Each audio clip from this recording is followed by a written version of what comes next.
We did front pages that were just a series of numbers, key numbers on. I think we did one on Iraq. You know, how many people had died, how many bombs had been dropped, how many suicide bombers had been, how much armaments were used, how much it had cost. You know, we kind of also created the idea of doing journalism by list, which was again, is kind of commonplace now. Buzzfeed do it all the while, but, you know, it was a kind of a concept that we really pioneered.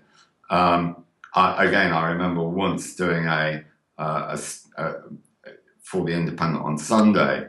I think it was about 1991, something like that. We spent over the entire Christmas and early New Year period, myself and a team of reporters assembled a list of every single murder in the UK over the previous 12 months, which in that pre-digital era was not an easy thing to do. All the police forces have got slightly different means of recording information. It would all arrive to us in different ways, different formats. Some of it was partial. You had to go and get further information.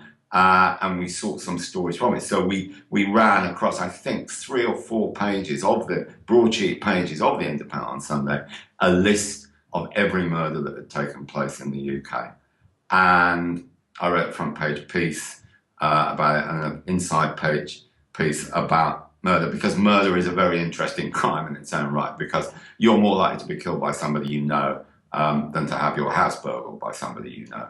And we did it as a social document. And each of those murders, each of those lines, so-and-so was, you know, died on such and such a place, such and such a time. Each of those was a story in itself, a human story. It was about 400, I think, over a year, something like that. So it was, you know, that was the kind of thing that no one else would have done. No one other newspaper would do anything like that.